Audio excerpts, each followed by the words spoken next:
Hello, everybody, and welcome back to Minds and Machines with me, Dr. Josh Redstone. Welcome back from Reading Week, everybody. Of course, we didn't have a lecture last week because it was Reading Week. A fact that if you're a student and you saw my announcement, I actually forgot because I was really busy and I guess time just got away from me. Anyway, I hope you all had a nice, relaxing break. I hope you were able to decompress a little bit, maybe study a little bit, spend some time with family and whatnot. So hopefully you're all feeling recharged and refreshed. Now today, we're not going to get right back on track with our readings.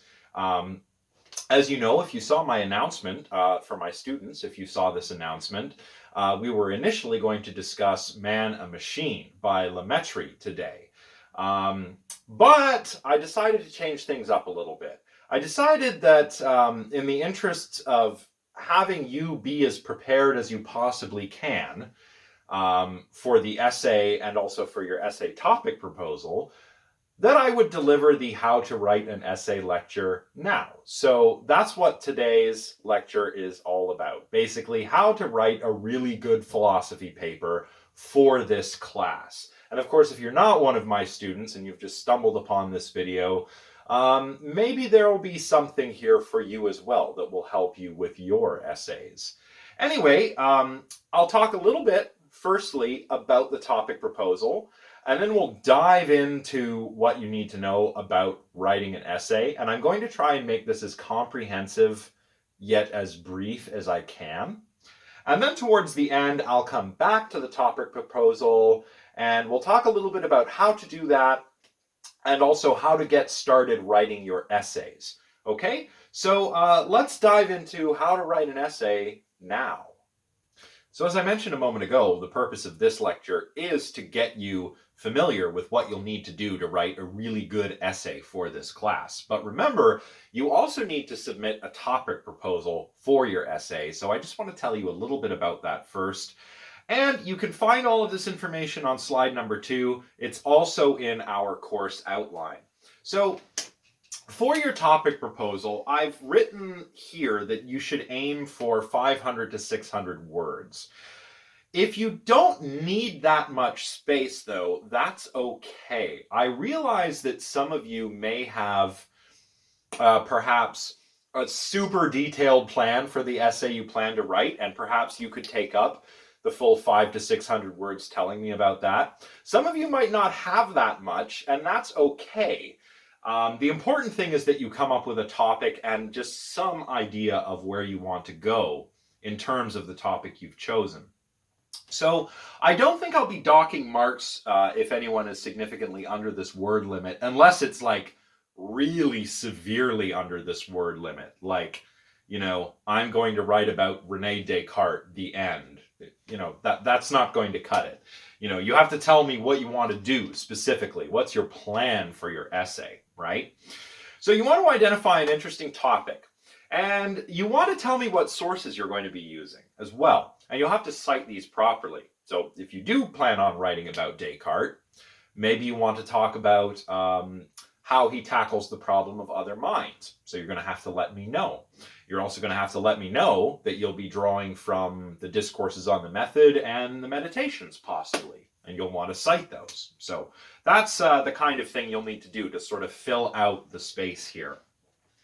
So basically, yes, you want to choose a topic for your term paper, and you want to pick a thesis that you will argue for, or a research question that you want to answer. Now, I'm going to tell you a little bit more about thesis statements and research questions in a moment. But you will need to choose one of those and let me know in your topic proposal. So you need to identify not only a topic and an area of interest and some sources, but also what you're actually going to be talking about specifically in terms of the argument you will be making or the research question that you will try to answer.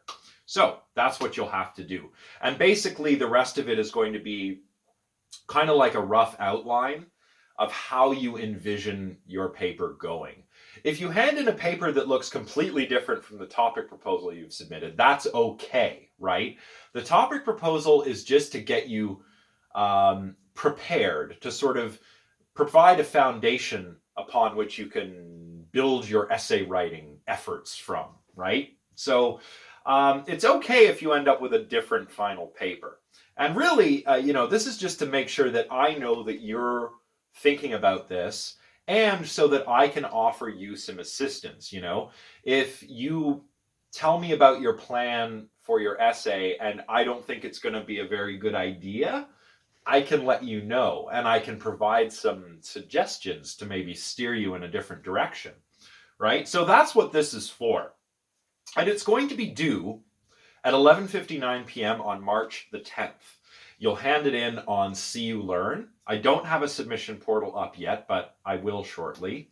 And this is worth 20% of your final grade. So it's not a lot of work, but it's worth a lot. And that means you should really try and nail this, right? 500 to 600 words is not a lot of writing. You can kind of work your butt off on it, and it won't take too much time away from other things you might need to do. So, you will have to work hard on it, but relatively speaking, you won't have to put that much time in compared to, say, your essay or essays from your other classes. So I'm not going to say this is easy marks, but it's not difficult marks, if that makes sense, right? And if you're having trouble coming up with something before the submission for your topic proposal is due, please don't be shy about speaking to me, right? Please contact me via Discord, email, YouTube comments, any of those myriad ways of getting a hold of me. Take advantage of those. Ask me for assistance, pick my brain, and maybe I can come up with something that you might like to write about, or we can come up with something together that will make a really interesting essay. So that's all I'm going to say about the topic proposal for now. It's good to start thinking about this now because it is going to be due, sooner rather than later.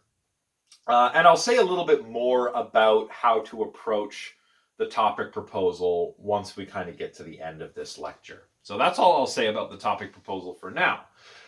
Next, I want to talk about some important details concerning your essay assignment. So let's take a look at those now. And those, of course, start on slide number 3 of these slides. Okay. All right, so let's get a couple really important things out of the way first. The due date, obviously, and citation and plagiarism and that stuff, okay? By the way, all of this is in the course outline as well. So take a look there if you want to read about this in more detail. But basically, because your essay counts as the final take-home exam, I've been able to make it due on the last day of the exam period for the winter semester. That is April 27th at 11:59 p.m. You will submit your essay via a submission portal on See You Learn. This essay is worth 45% of your final grade, so that is a substantial chunk of your mark for this class. So you want it to be good, and that's why I've decided to do a lecture like this, so that you can all write a really good essay. Your essays, I've got here in my slides, the length of your essays should be about 1,500 words or so. I have indicated in the course outline that they can be 1,500 to 2,000, but 2,000 is, that's a pretty long essay for a first-year undergraduate course. So I'm thinking that, stick to around 1,500 words. That's probably going to be an optimal length. If you want to go a little longer, let me know in your topic proposal, okay? Late essays. I'm actually not sure what to do here because this does not just count as, any old assignment. This is your final exam, right? So I've written here in the course, not in the course outline, but in my slides, that late essays will be penalized unless there are extenuating circumstances. I can probably, get away with that for a few days or so, but I'm not certain. It may be that if your essay is not handed in by that day, I will not be able to grade it according to university regulations. I actually have to look into this. So you should treat that April 27th deadline as a final deadline. If there are extenuating circumstances, you can apply for a deferred examination. And you do that through Carleton University's registrar's office, okay? But whatever happens, if something happens, if illness, bereavement, something crazy in your life goes on and blows everything up, talk to me as soon as you can, and I will help you figure out what to do.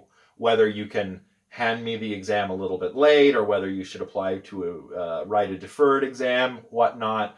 Let me know. We'll sort it out, okay? In case any disastrous, extenuating circumstances come to pass. All right. So that's important information on the length, grade, value, due date, and so forth. Now for the format of your essay, obviously it's got to be typed, right? I mean, it's an electronic submission. So Microsoft Word, right? 12-point font if you're doing Times New Roman, 11 if you're doing Calibri or Arial or something like that. Don't use any crazy weird fonts, okay? Use the default font. And remember to include all the necessary info in your submission, right? Your name, my name, course code, name of the course, due date, so on. I'll probably make an essay template for all of you, but in case you decide not to use that template, or if I forget to make the template, don't forget to include all of this important information. And try to write double-spaced. It's just easier for me to evaluate that way. Definitely try and give your essay a catchy title. Catchy titles are great. I love catchy titles. For the reading responses, I did receive a fair number of the first reading responses in PDF format.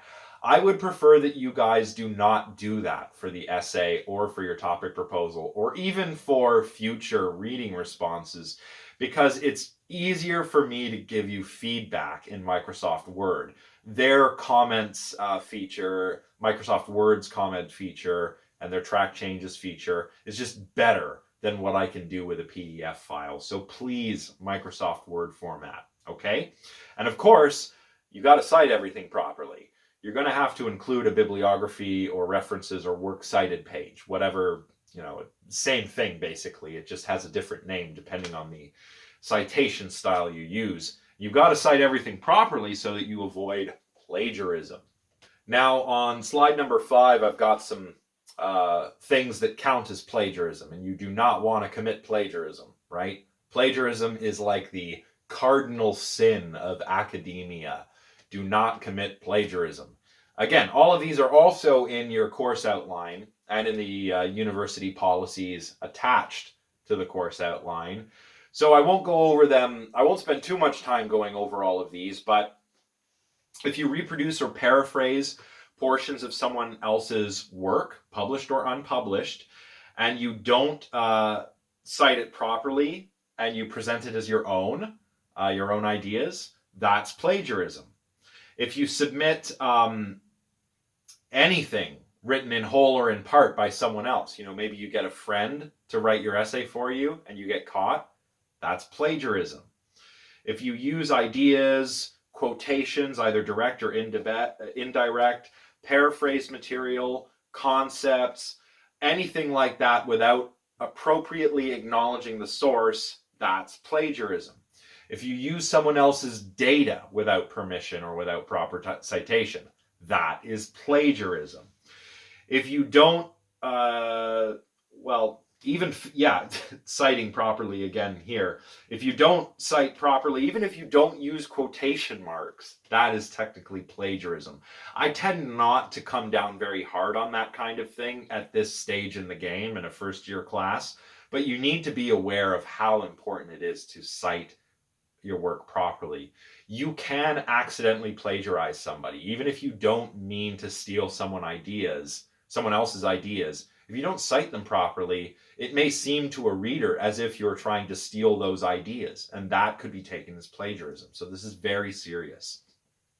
And finally, handing in substantially the same piece of work for credit in more than one class. Say you've written a philosophy paper last semester and you hand it in again without changing it, without permission from me or that other course instructor, that is plagiarism. I don't mind if you draw upon ideas that you've taken from elsewhere. Maybe you've written a really cool essay on the mind in a class last year and you want to keep talking about some of the same ideas. That's okay. You can use parts of that essay. Just quote them, cite yourself, right? Just there's a proper way to do it. And if you're not sure, ask me. Now, be very careful not to plagiarize, because I will catch you. And I don't want to have to be the bad guy here. You know what I mean? If I catch someone plagiarizing, I can't just deal with it on my own. I have to take it up the chain of command. I have to tell the chair of the department, who has to inform the dean. And penalties can be severe for plagiarism. You can fail the assignment, you can fail a course, you may be expelled from the university. And a lot of times I see, or at least in cases of plagiarism that I've caught in the past, it's been a student who could have spoken to me for help, but didn't. And as a last resort, panicked and, downloaded an essay from the internet, put their name on it and submitted it, right? Easy to catch and a real shame when it happens. So please don't plagiarize. If you're stuck, if you're panicking, talk to me. We can work something out. I can provide assistance. Maybe we can arrange an extension on your assignment. There's a whole bunch of things we can talk about. Do not resort to plagiarism. Okay? Okay, great. Now, to avoid plagiarism, you definitely have to cite your sources, right? So I recommend for this assignment, for your topic proposal and for your essay assignment, that you use APA. That's just what I use most often, so that's what I'm most familiar with. But I really don't have a preference. You could use MLA, Chicago, Harvard, whatever, as long as you're consistent with it. Don't start with APA citation style and change into Harvard randomly halfway through your paper. Just be consistent. And use Purdue University's online writing lab, or Purdue's OWL. I've got a link to that on slide 6 here, and I'll put a link to it in the video description below. You already know, I've mentioned this before, Purdue's OWL contains all of the manuals of style for all the different citation styles, like Harvard, APA, MLA, and so on. So if you're not sure how to cite something, you just look up the proper citation style, look up what you're trying to cite. If you're trying to cite a book with APA, go to APA, look up how to cite a book, and there you go. It'll tell you how to do proper in-text citations and the proper entry on your works cited page. So Purdue's OWL is a great tool to make sure that you cite your sources properly and don't accidentally commit plagiarism. So what kind of essays can you write? Or rather, what kinds of things can you do in an essay? Well, there's a few different things, and I like to slice up these different options thusly. One thing you can do is write a survey paper.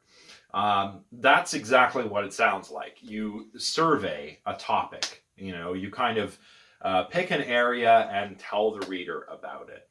You probably won't be writing a complete survey paper, because I want you to answer a research question or present an argument. But you will have to do some surveying in your paper, right? Depending on the topic you've chosen, you're going to have to do some explaining to the reader. I'm the guy teaching this class. I'm who's going to read your paper. I know all about minds and machines and whatnot. But don't assume that your reader is me, right? Assume your reader is an intelligent but uninformed layperson. So assume that I'm not your teacher. I'm just a smart guy who maybe doesn't know that much about minds and machines, but I'm curious and I want to read an essay. So say you pick a topic like Descartes, let's go with Descartes and the problem of other minds again. You'll have to explain who Descartes was, what the problem of other minds is, and how Descartes tackles it. You'll have to tell me about that. You'll have to do a little survey. Oftentimes, in the papers you read in journals, especially scientific papers, this is your literature review section, right? You're going to have to give the reader the information that he or she needs in order to understand the argument or appreciate the answer to the research question that you're going to provide. So, although your paper will not be 100% survey, you will have to do some surveying and some literature review. You could also offer a positive argument, right? All papers are about really, arguing something. And an argument isn't like, it's not a fight or a bickering or something, right? It's a debate, it's discourse, it's an attempt to convince someone of your position, right? So that's what an argument is. So with a positive argument, what you're doing is arguing for a particular position. You could also write a negative argument, an argument against a particular position. Most of the essays in this class will probably take this form, or one of these forms, either arguing for something or against something, positive and negative, respectively. But you could also write an adjudicative paper. In an adjudicative paper, you adjudicate between two or more different positions. So in a positive argument kind of paper, you might argue in support of Descartes' answer to the problem of other minds. Other minds, how do I know about other minds? Well, they can tell me about their thoughts with language. So you might argue in support of that. For a negative argument, you might argue against that position. For an adjudicative paper, well, maybe you'd adjudicate between Descartes' problem of the other minds, or Descartes and the problem of other minds, and maybe something like the Turing test, and you can compare and contrast them, see how they're different and how they're similar. Which one is better? Is Turing's test of machine intelligence, a better way to know if something is thinking than what Descartes proposed? Are they the same? Or is Descartes' proposal better? That's what you would do in an adjudicative paper. Whatever kind of paper you write, there's one kind of paper you must not write, and that is the 5-paragraph essay. You probably remember the 5-paragraph essay from high school. I learned all about the 5-paragraph essay in high school, and I was very surprised to learn when I taught my very first year course last year that it is still being taught. I guess the reason why is because it is a kind of an okay teaching tool, right? You have your introductory paragraph, 3 paragraphs in the body, and a conclusion, right? That's okay for a teaching tool, but it's not how we write actual essays, okay? So no 5-paragraph essays. There's no way you could meet the length requirements for this essay with just 5 paragraphs anyway, unless they were super long.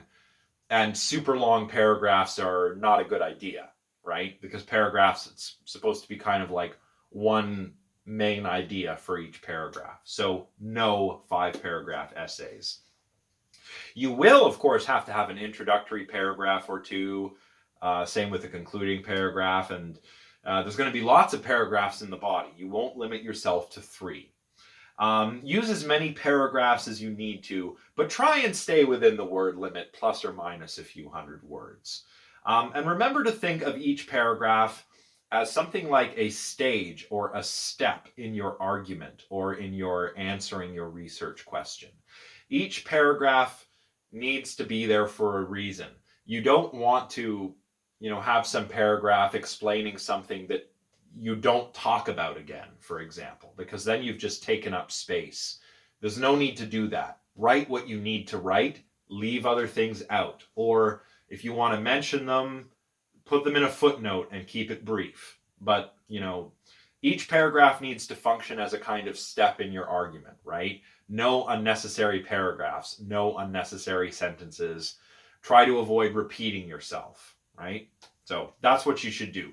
No 5-paragraph essay, and make sure each paragraph accomplishes something in service of making your argument or answering your research question. Speaking of arguments, always remember the purpose of an essay like the one you'll be writing in this class is to present one. And an argument is an attempt to convince someone of something, right? So what are you going to convince someone, in this case the reader, of? Well, you're going to try to convince them of your thesis. Your thesis is your main idea or your main theme and your position toward that theme or idea. So all essays need to have this, but they come in different forms, right? Sometimes theses are presented very straightforwardly, like in this paper, I will argue that X, right? But sometimes you see these framed as a kind of like a research question, right? And your answer to the research question is a bit like your thesis statement. So, you might have a question like, is the mind like a computer, or is it more like how we've traditionally understood the soul? That's a research question that you could answer, and your answer to that is what you're trying to convince the reader of. You might say, well, the mind is really like a machine made by nature, or perhaps by God, if you're so inclined in your beliefs. And your argument is you answering that question in a way that convinces the reader that that's the right answer to that question. You see? Now, your thesis statement, if you do it in a straightforward way, should be a single sentence that contains your thesis. In this paper, I will argue that the mind is a machine. That's a thesis statement, right?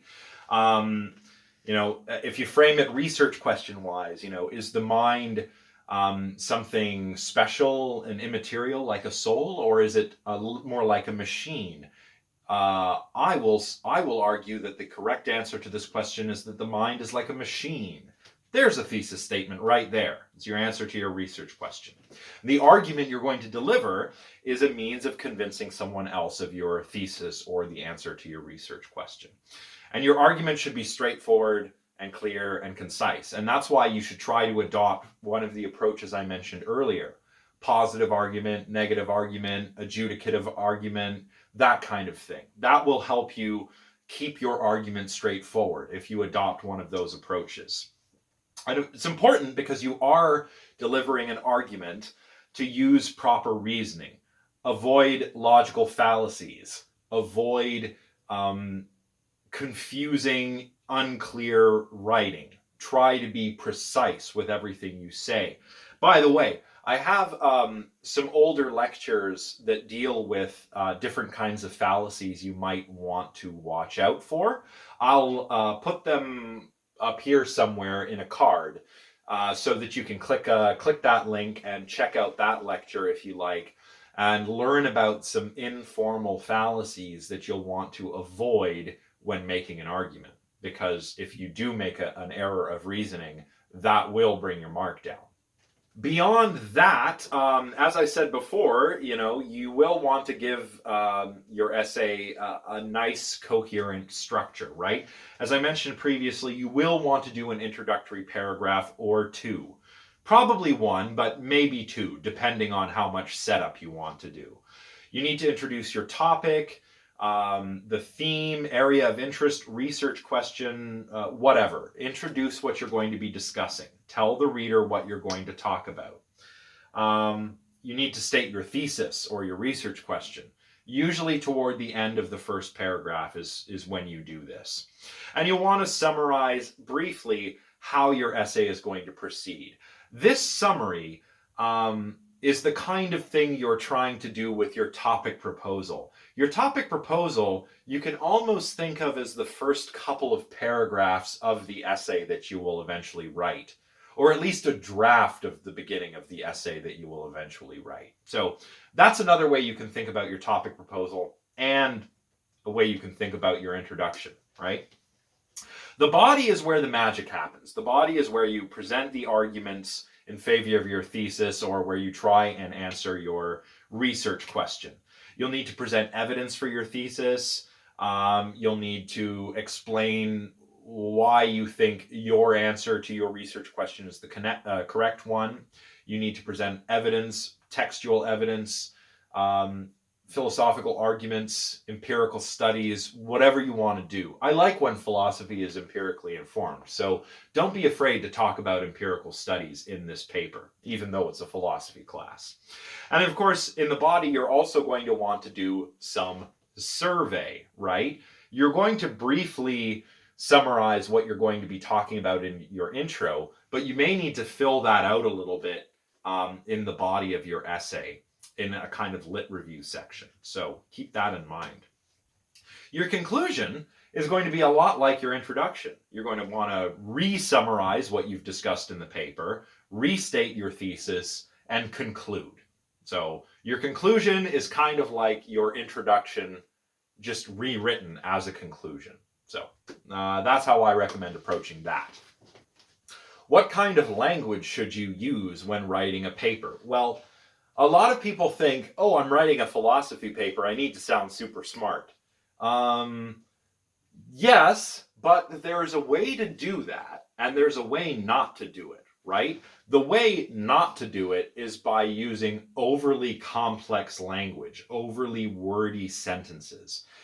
To paraphrase Albert Einstein, you want to keep it simple as possible. Keep your writing as simple as possible, but no simpler.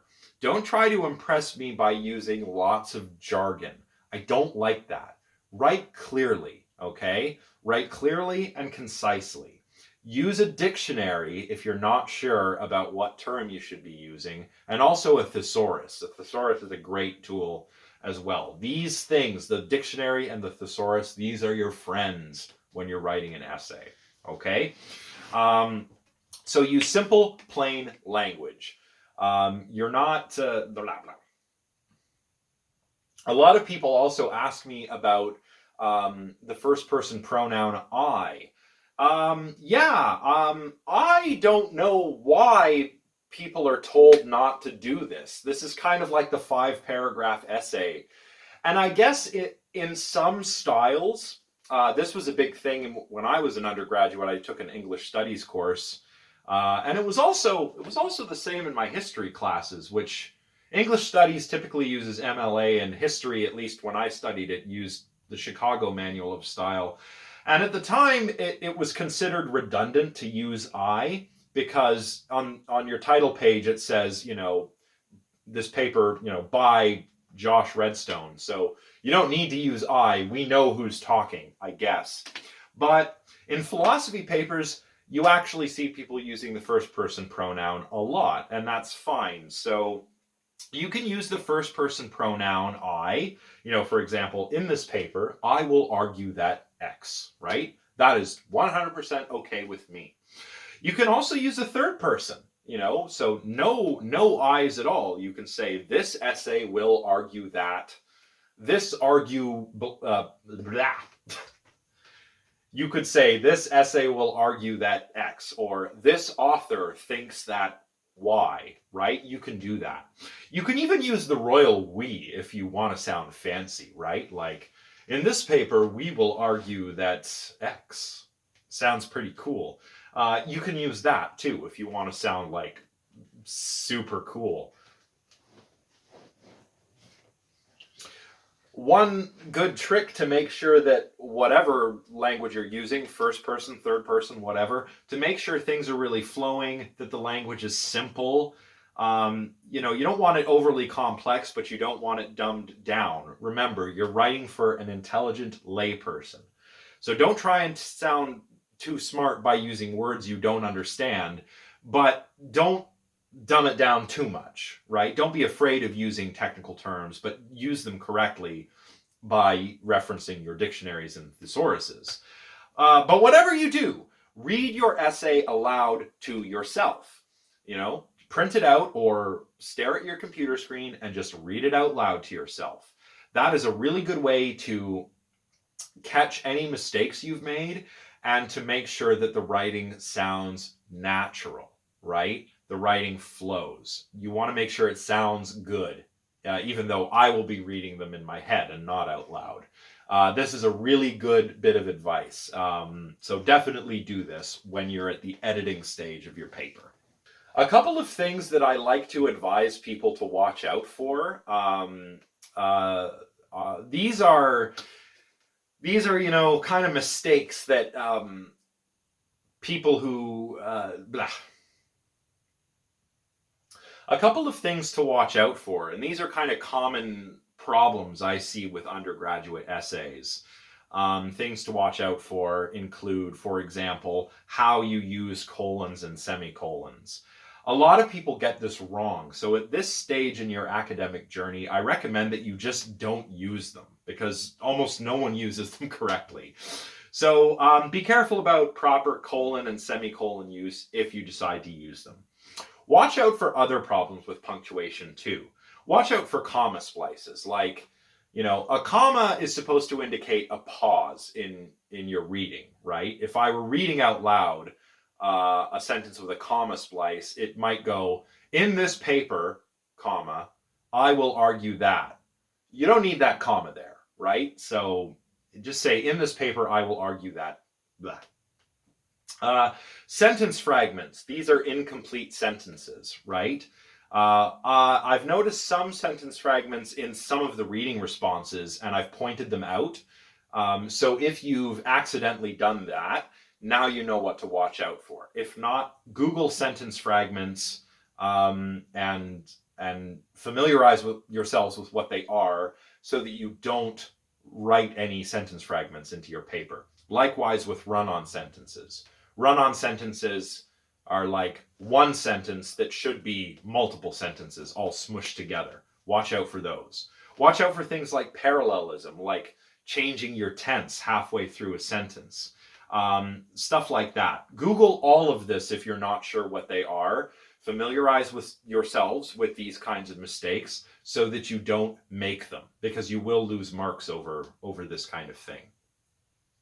Also, watch out for word choice problems, like it's versus its, right? These are all in my slides on slide 12. Watch out for that. It's without an apostrophe versus it's with an apostrophe. One is possessive. One is a contraction of it is. Same with then versus than, right? Make sure you use these correctly. There versus there versus there. I mean, English is a weird language this way. Watch out for the correct word. Make sure you're using the correct word. Remember, for example, there's there as in over there. There's there as in, this coffee is theirs. And there's there as in they are, a contraction of they are. So watch out for these kinds of word choice problems. Make sure you're using the right it's, the right there, or you're not using then when you should be using than, or vice versa, right? All this is to say, I expect you to watch out for these kinds of mistakes. Your essays should be well edited and free of these kinds of errors. If I find them, that will detract from the clarity of your writing, which will detract from the strength of your argument, and you will not score as well in terms of your grade on your essay. And once again, reading your paper out loud to yourself is a great way to catch these kinds of mistakes. So definitely read your papers out loud to yourselves while you are editing. I cannot emphasize enough just how helpful that is. Let's see, what are some other do's and don'ts for your essay assignment? Well, like I've already said, do write for an intelligent layperson. Assume that I don't know anything about what you're writing. I probably do, but don't assume that. Explain everything you need to explain so that I can understand the argument you're making or the research question that you're answering, okay? Try to just be clear rather than dumbing stuff down. I guess I've already said that. Don't sound too complicated and don't try to sound too smart. But don't dumb things down either. Just write clearly and concisely like a normal person, okay? Other things. Use inclusive language, right? Don't use man or he exclusively, right? We're past this in philosophy, okay? It's not mankind, it's humanity, all right? So yeah, be mindful of that. Use inclusive language. You can use he, she, one, they, but just don't exclusively be like, man is a rational animal, blah, blah, blah. Like, don't do that. Of course, be very careful of technical terms, make sure that you use technical terms correctly. And, the big problem here is that people will use a technical term in a colloquial sense, right? You might use the term idea in your paper. Like, I have an idea, that's how we use it in the everyday parlance, right? But in philosophy, idea is a technical term, right? Plato's ideas, forms, that's a technical term. Oh, excuse me. Descartes' clear and distinct ideas, technical term, right? Representation, technical term. Concept, that's a technical term. Concepts are mental items. So a lot of people will write, the concept of the mind is hard to understand, or the concept of the soul is hard to understand. Yeah, you're not talking about the concept of the mind and the concept of the soul, though. You're talking about the mind and the soul. This is the use-mention error, right? A concept of something is not the thing itself. Make sure if you're talking about concepts, you're talking about concepts. And if you're not talking about concepts, talk about the things themselves. The mind, not the concept of the mind. Okay? So watch out for that. A couple of don'ts. These are just examples. There are lots more don'ts that you shouldn't do. If you're not sure if what you're doing is a don't, just email me. I'll tell you. Anyway, don't caricature the position you're arguing against. Don't make a straw man out of it and knock it down, right? That's the straw man fallacy, or the straw person fallacy, I guess. Don't do that, Don't use a bad faith argument. Don't use sweeping, overgeneralized statements like, since the beginning of time, or since the dawn of man. No, just don't. I mean, first of all, nothing you're going to be writing an essay about in this class has anything to do with the beginning of time. Humans were not around at the beginning of time, so we haven't been asking questions about the mind since the beginning of time. Sorry. Same with since the dawn of man. Well, not only is it humanity and not man, no, we also haven't been asking questions since the dawn of humanity. The dawn of humanity, we were still sharpening sticks and hunting and gathering and whatnot, and painting caves and so forth. So, no, don't use these silly sweeping generalizations. Watch out for incorrect use of different phrases too, right? A lot of people use the phrase begging the question the wrong way. Remember, begging the question is a fallacy. You don't say things like, this begs the question, it's snowing heavily outside, which begs the question, do I have to shovel my driveway? That's not how we use that. It raises the question, because begging the question is a technical term. It refers to a fallacy of circular reasoning. A myriad of things. That's another one. It's myriad, not a myriad. All of a sudden versus all of the sudden, which is incorrect. Make sure if you're using these kinds of phrases, you employ them correctly. And don't be careless of technical terms. I won't say anything more about technical terms because I said a lot about that in my do's section, but just don't be careless with your technical terms like idea, concept, this kind of thing. What are some other tips and tricks that I can think of? You want to make sure your writing has a bit of a flow to it, right? This idea of flow in for example, hip hop, right? You want to flow. You want things to kind of follow naturally, right? Your essay shouldn't be like disjointed and suddenly change gears, change topics. This paragraph should lead to the next, which should lead to the next, which should lead to the next. And it's all kind of bookended by your intro and conclusion, which contain your thesis statement or your research question. So your writing has to have a bit of a flow to it. And you can make sure that it does by, again, reading your essay aloud to yourself. This is probably the best bit of advice I have for you for this essay.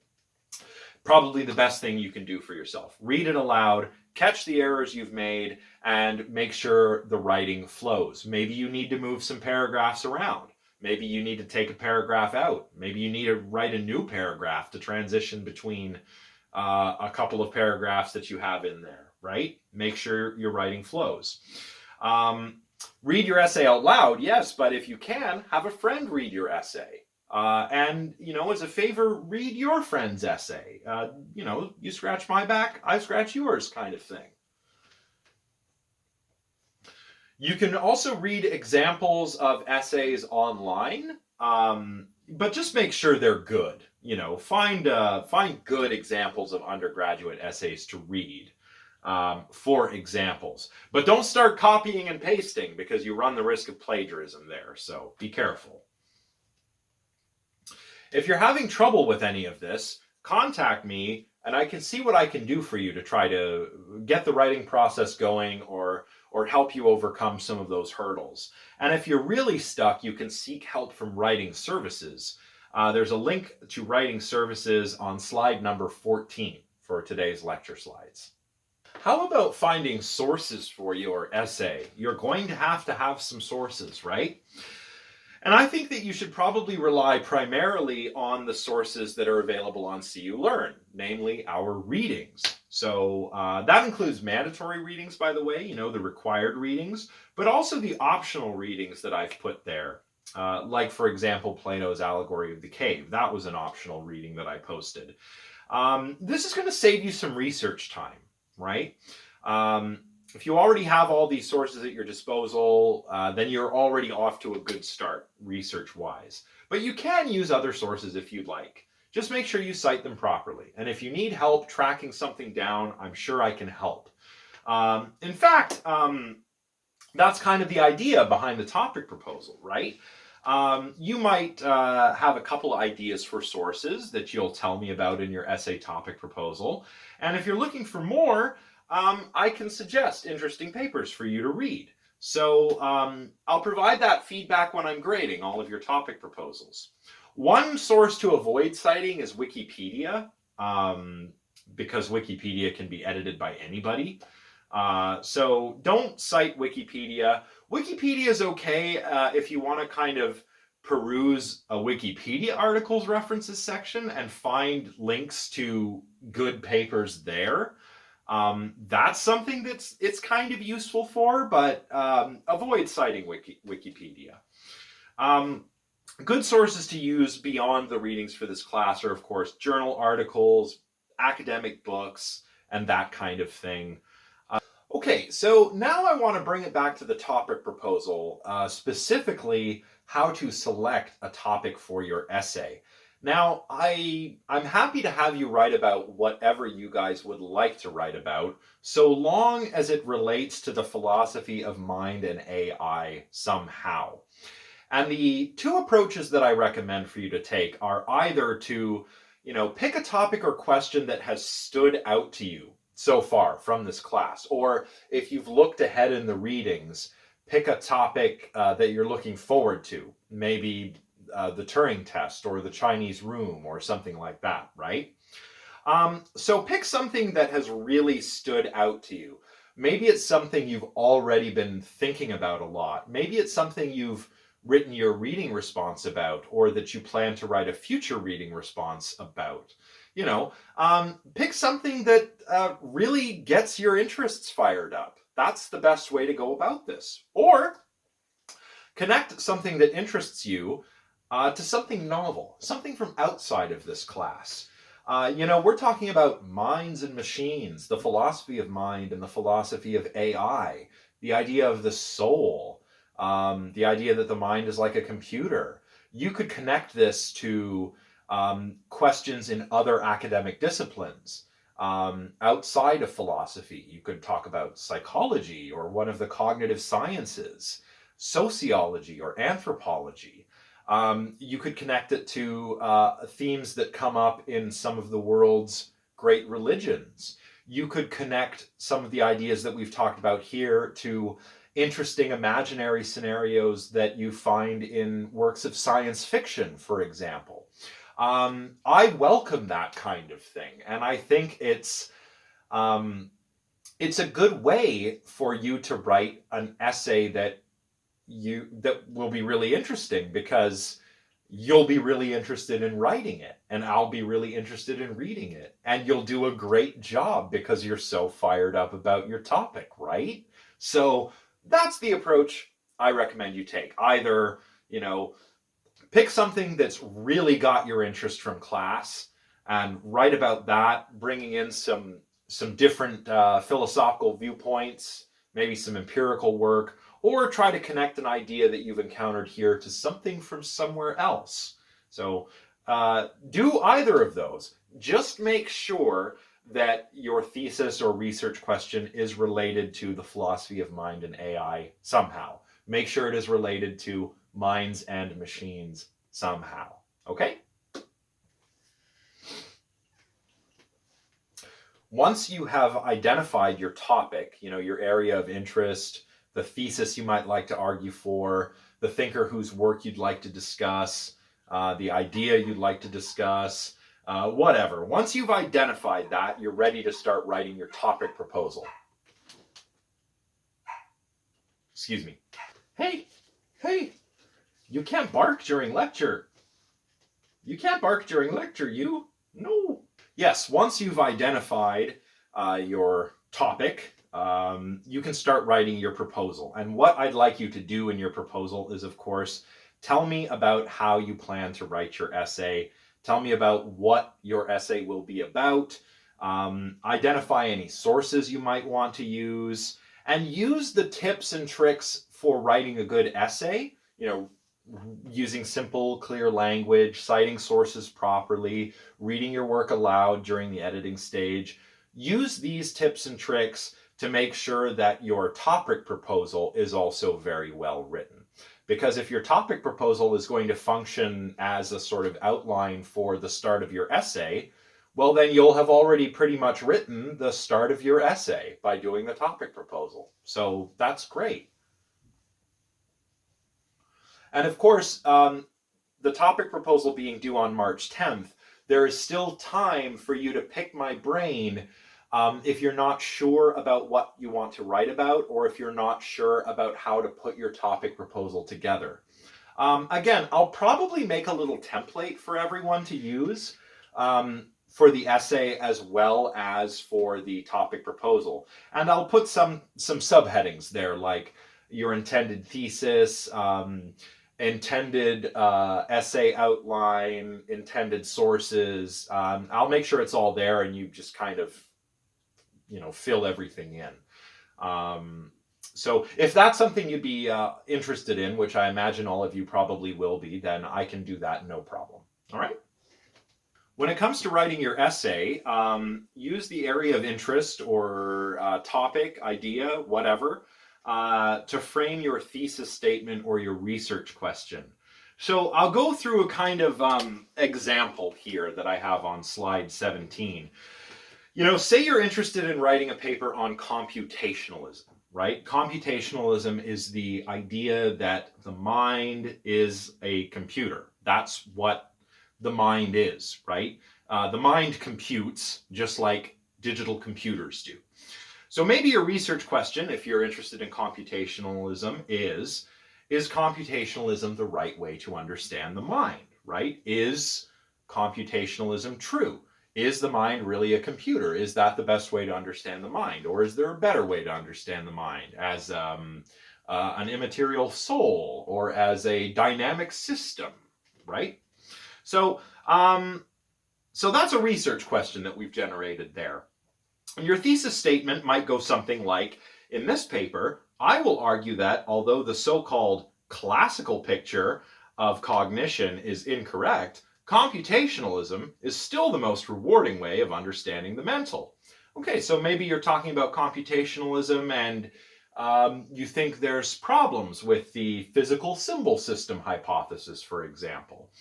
Well, okay, that being said, maybe computationalism is still the best way to understand the mind. So that's what you're going to tell me about in the essay. Okay, I understand now. Great. You can frame all of this with some discussion, which sets the context for your paper, right? You want to set the reader up for what you'll be arguing and why you're going to be talking about what you're talking about, right? So you might have some contour sentences like, specifically, the connectionist paradigm has given us powerful reasons to question the existence of mental representations as traditionally conceived, that is, neat inner items in a language of thought. However, despite the radically different notion of mental representations found within the connectionist paradigm, the notion of cognition as computation is worth preserving. So that's a kind of way that you could expand upon your thesis statement or research question by just expand upon it a little bit. And then tell me in your first couple of paragraphs how you'll be making your argument, what kinds of evidence you'll offer in support of your argument, etc. So in this example, you might discuss a little bit of the history of computationalism. So you might talk about Alan Turing, Newell and Simon, and then you might talk about symbol systems in general and contrast them with something called connectionism, which is all about neural networks. So you might talk about some Rumelhart and McClelland in there. Maybe talk a little bit about how artificial neural networks work versus how neurons in the brain work. And you gradually narrow your discussion, gradually narrow down and get to what you want to argue, right? Your thesis statement. So you're going to kind of set the reader up and then boom, at the end of that first paragraph, you want to give your research question and your answer to it or your thesis statement. You want it to be like a hammer, right? You want it to be like, boom, here's the setup, boom, here's what I'm going to be arguing in this paper. You want it to be strong and forceful like that. Now, I bet you're probably all wondering, Josh, how can I really nail this essay? How can I get an A+? Well, in university, it's difficult to get an A+, right? Different story than high school, where you can get an A+ by, getting everything correct, right? Not really the same deal in university. To get an A+, there are some things you need to do. You obviously have to get things correct. In an essay like this, your writing needs to be pretty much flawless, right? No spelling and grammar errors, no punctuation errors, maybe the odd typo. Excuse me. You also need to, of course, cite all your sources correctly. That's another thing you have to do correctly. Again, it doesn't matter what citation style you choose. I just ask that you are consistent with it, okay? You also have to present an argument that's free of errors. You need a sound and cogent argument. No fallacies or errors of reasoning. And again, I've linked a video that covers some of these informal fallacies that you might want to watch out for. So none of that. Not only do you have to do all of that, if you do all of that, you're probably getting an A. But to get an A+, you've really got to show me something original, right? The thesis you're arguing for or the question you're trying to answer should be very original. Basically what I'm saying is I need you to surprise me. I need you to blow me away, right? I need you to tell me something I haven't thought of before. Me, I've been through undergrad, grad school, got the PhD.